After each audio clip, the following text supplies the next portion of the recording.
तुम्हीं आधार सद्गुरु, एक तुम्हीं आधार। भैया, चिंतित लग रहे हो। कहाँ से आए हो आप? आ जाओ आ जाओ, आ जाओ मेरे साथ। हम आए हैं द्वार प्रणाम कर लो। अब उद्धार करो दुख। यहाँ आपको अखंड दीप का दर्शन मिलेगा। यह अखंड दीपक को हमारे गुरुजी ने 1926 से प्रज्वलित किया था और इसी पर उन्होंने अपने 24 साल के महापुरुष चरण संपन्न किए हैं। सुन लो दास पुकार सद्गुरु, एक तुम्हीं आधार, एक तुम्हीं आधार सद्गुरु, एक तुम्हीं आधार।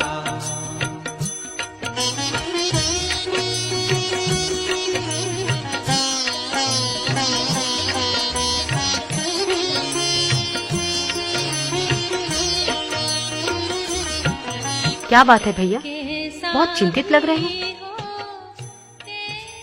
बहुत देर से मैं तुमको देख रही हूँ, काफी परेशान दिख रहे हो। मैं कुछ मदद कर सकती हूँ तुम्हारी? क्या बताऊं दीदी, मेरी नौकरी की उम्र खत्म हो रही है। मेरे सभी दोस्तों को नौकरी मिल गया, सिर्फ अकेला मैं ही बच गया जिसको नौकरी नहीं मिली।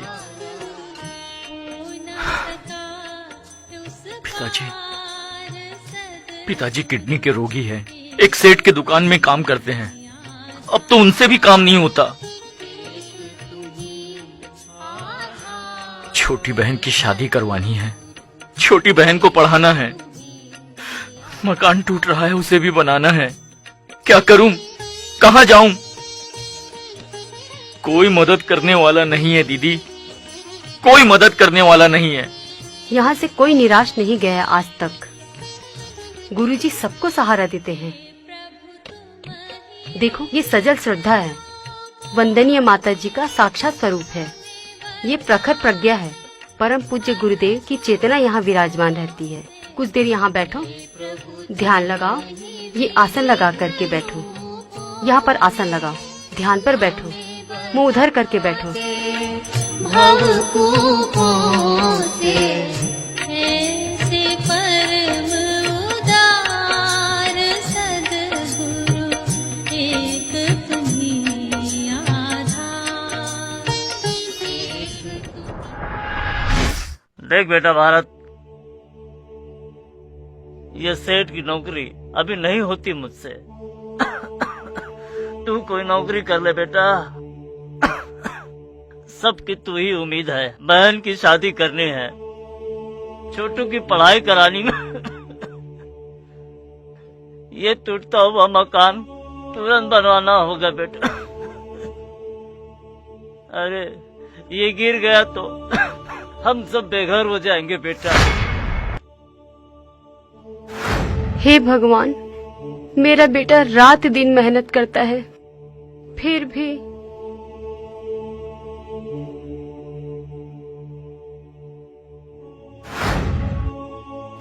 भैया, तुम जरूर कामयाब होगे। हिम्मत रखो, मैं जानती हूँ मेरा भाई एक दिन जरूर टॉप ऑफिसर बनेगा। हार गए तो अंधकार, जीत गए तो प्रकाश, टूट के बिखर गए तो धूल, उड़ गए तो धुआं। उठो, इधर देखो, इधर देखो।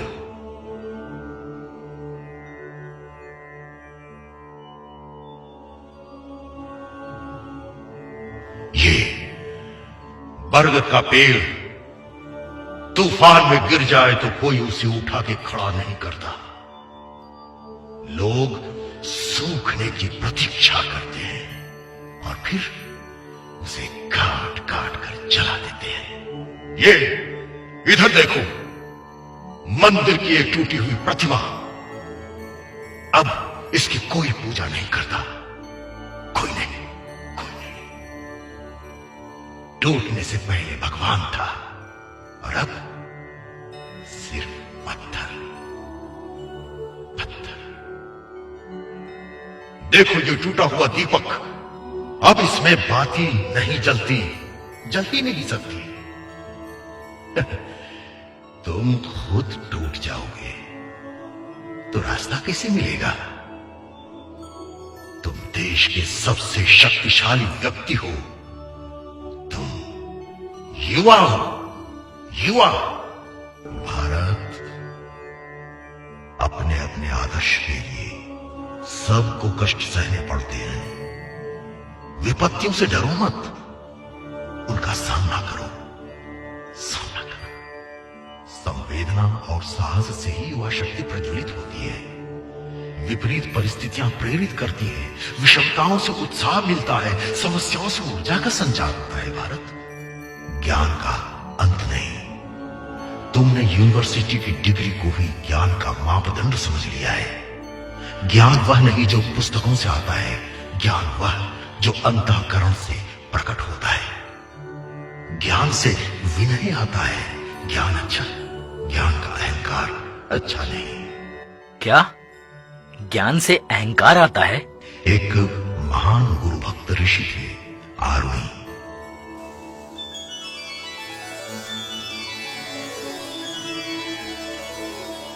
उनके पुत्र का नाम था श्वेत केतु। एक बार श्वेत केतु को अपने ज्ञान का अहंकार हो गया था। गुरुकुल में उसे बहुत सम्मान मिला। यशस्वी भव। तुम ज्ञानी हो, तुम श्रेष्ठ हो, तुम मेधावी हो। मुझे गर्व है कि तुम मेरे मित्र हो। पहले मेरे जैसे ज्ञानी हो जाओ, फिर मुझे मित्र कहना। इतने दिनों के बाद अपना श्वेत केतु घर लौट रहा है। देखे पहले किसका चरण स्पर्श करता है, पिता का या माता का? मैं माता हूँ, पुत्र के अभ्यास और स्वभाव नहीं भूली। ऐसा कभी हुआ है क्या मेरा पुत्र कहीं से भी आए और आपके चरण स्पर्श किए बिना घर में प्रवेश करे? आओ आओ पुत्र, आशा करता हूँ गुरुकुल में उपलब्धि आपकी अच्छी रही होगी। मुझे ज्ञान शिरोमणि का उपाधि मिला है।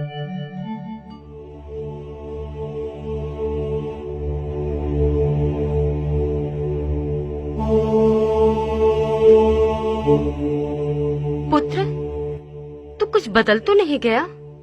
आज तुमने पिताश्री को प्रणाम क्यों नहीं किया? ना ही मुझे? बड़ों का सम्मान करने से तुम चुप कैसे गए? अहो भाग्य प्रियवर, स्वागत है, स्वागत है। प्रणाम ऋषिवर। आपका पुत्र श्वेतकेतु गुरुकुल से शिक्षा पूर्ण कर आ गया है, बधाई हो। धन्यवाद महाभाग। ऋषिवर, कृपया एक जिज्ञासा का समाधान करें। मैं तो अल्पज्ञ हूँ, एक साधारण सा मानव हूँ। फिर भी आपकी जिज्ञासा का अगर मैं समाधान कर सका, मुझे बेहद प्रसन्नता होगी। कृपया अपनी जिज्ञासा बताएं। कृपया ज्ञान का पराकाष्ठा बताएं। अवश्य प्रियवर, आत्मज्ञान ही सबसे बड़ा ज्ञान होता है। ग्रंथों से जो ज्ञान प्राप्त होता है, वो ज्ञान बाहर से आया ज्ञान होता है। अपने अंतःकरण से जो ज्ञान प्रस्फुटित होता है, वो ज्ञान स्थायी होता है, सच्चा ज्ञान होता है। धन्यवाद, मेरा जिज्ञासा का समाधान हो गया। सौभाग्यशाली भवा। मेरा ज्ञान बाहरी ज्ञान है, सच्चा ज्ञान नहीं। आत्मज्ञान, आत्मज्ञान कहाँ से पाऊं? आत्मज्ञान, आत्मज्ञान, आत्मज्ञान।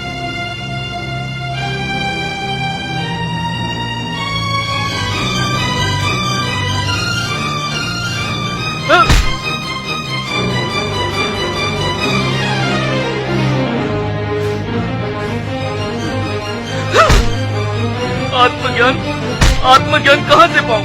आत्मज्ञान।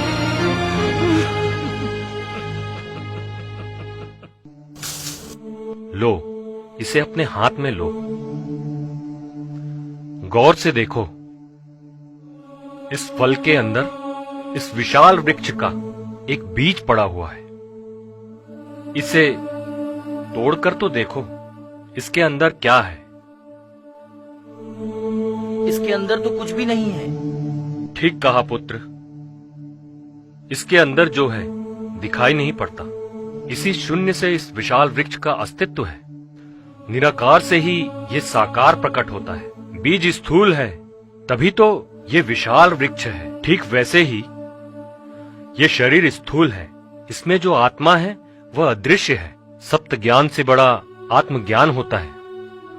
मेरे गुरुवर ने मुझे ये ज्ञान दिया था। उन्हें शत शत नमन। कौन है आपके वो महान गुरु? महर्षि अरुणि, तुम्हारे पिता। मेरे पिता? इतने महान, इतने ज्ञानी? मेघ का फल वर्षा होता है, भक्ति का फल भगवान होता है और विद्या का फल विनय होता है। विद्या ददाति विनयम।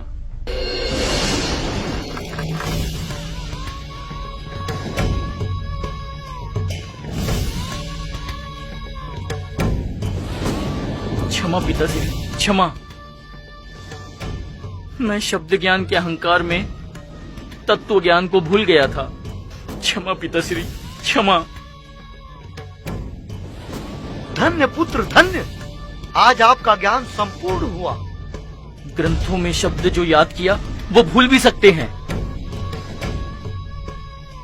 जो पाया वही खो भी सकते हैं, किंतु आत्मज्ञान शाश्वत है, शुद्ध है, सत्य है। 1 साल और बचा है। नौकरी नहीं मिली तो क्या होगा? 1 साल की समय सीमा अंतिम सीमा नहीं। तुम में कितनी सृजनशीलता है, कितनी शक्ति है, किंतु दूसरों के मुहताज होने की प्रवृत्ति ने तुम्हारे अंदर के वास्तविक तुमको उभरने ही नहीं दिया। धैर्य रखो, धैर्य रखो, कर्म करते चलो, निराश न हो। तुम युवाओं में धैर्य की कमी है। शनैः शनैः रूप मेद बुद्ध्या हृदिगृहीतया आत्मसंस्थं मनः कृत्वा न किंचिदपि चिंतयेत्। पहचानो तुम कौन हो, पहचानो। तुम वो हो असंभव जिसके शब्दकोश में नहीं, जो बाधाओं को चीर के रास्ता बनाए, जो भाग्य पर नहीं कर्म पर विश्वास रखता है, जो उमंग, उत्साह और जोश से अपना भविष्य खुद बनाता है, जो दुनिया से अलग खुद कुछ नया करके दुनिया में अपनी नई पहचान बनाता है। चार सूत्र याद रखना। युवा शक्ति के आधार है स्वास्थ्य, शालीनता, स्वावलंबन और सेवा, और सबका मूल है वैदिक संस्कृति। दुनिया आगे बढ़ती चली जा रही है। कहीं वैदिक संस्कृति के कारण हम दुनिया की दौड़ से पिछड़ तो नहीं जाएंगे? नहीं नहीं नहीं। देखो, फल का आधार है पुष्प, पुष्प का आधार शाखा, शाखा का आधार तना, तना का आधार जड़ और जड़ का आधार भूमि। जड़ मजबूत है तभी वृक्ष फूल भी देता है, फल भी और छाया भी। तुमने क्या किया? पश्चिमी संस्कृति की तूफान में बहकर अपनी वैदिक संस्कृति को भूलकर उनसे दूर हो गए, अलग हो गए। जड़ कमजोर हो गया, इसीलिए तुम कमजोर हो गए। युवाश्चात् साधु युवाध्यायिकः अशिष्टो दृढ़िष्ठो बलिष्ठः। आगे बढ़ो, आगे बढ़ो, दूसरों को बढ़ाओ, खुद जगो, दूसरों को जगाओ, क्योंकि हम बदलेंगे तभी जग बदलेगा। हम सुधरेंगे, जग सुधरेगा। हम युवा अपनी क्षमता और संभावनाओं को खुद नहीं जान पाते। कभी कभी हमें सही